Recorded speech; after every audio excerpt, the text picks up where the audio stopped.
കേരളത്തിന് അനുവദിച്ച പണം പോലും പിൻവലിച്ചിട്ടില്ല എന്ന് ധനമന്ത്രി നിർമ്മല സീതാരാമൻ. ദേശീയ ദുരന്ത നിവാരണ ഫണ്ടിൽ നിന്ന് 311.95 കോടി രൂപ അനുവദിച്ചു.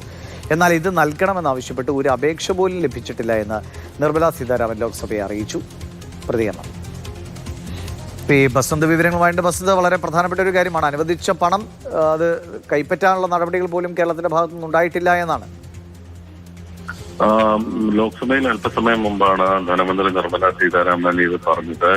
കേരളത്തിന് നൽകുന്ന ഫണ്ടുകളുമായി ബന്ധപ്പെട്ടുള്ള വിഷയത്തിൽ അതായത് അനുവദിച്ച പണം പോലും കേരളം പിൻവലിച്ചിട്ടില്ല, അതിനുവേണ്ടി ഒരു കടലാസ് പോലും നൽകിയിട്ടില്ല എന്നാണ് ധനമന്ത്രി പറഞ്ഞത്. താൻ പണം അനുവദിക്കുന്നതും അത് പിൻവലിക്കാൻ അപേക്ഷ നൽകുന്നതും രണ്ടും രണ്ടാണ്. ആ പണം പിൻവലിക്കുന്നതിന് അപേക്ഷ ലഭിക്കുന്ന മുറയ്ക്ക് മാത്രമേ ധനമന്ത്രാലയം പണം നൽകാറുള്ളൂ. ദേശീയ ദുരന്ത നിവാരണ ഫണ്ടിൽ നിന്ന് 311.95 കോടി രൂപയാണ് നൽകിയത്. എന്നാൽ ഇത് നൽകണമെന്നാവശ്യപ്പെട്ട ഒരു അപേക്ഷ പോലും ലഭിച്ചിട്ടില്ല. ഇതിൽ 72 കോടി രൂപ വയനാട്ടിലെ അപകട സാധ്യത കുറയ്ക്കാനുള്ള ഫണ്ടായിരുന്നു. 17.73 കോടി വനമേഖലയിലെ തീപിടുത്തം തടയുന്നതിനും 222.22 കോടി രൂപ തിരുവനന്തപുരത്തിന് അർബൻ ഫ്ലഡ് റിസ്ക് മാനേജ്മെന്റ് പ്രോഗ്രാമിനുമായി നൽകിയതാണ്. പക്ഷേ ഈ പണം ഒന്നും തന്നെ പിൻവലിച്ചിട്ടില്ല എന്നാണ് ധനമന്ത്രി പറയുന്നത്. അതായത് അപേക്ഷ ലഭിച്ചാൽ മാത്രമേ ഇത് അനുവദിക്കുകയുള്ളൂ എന്നുള്ളതായിരുന്നു.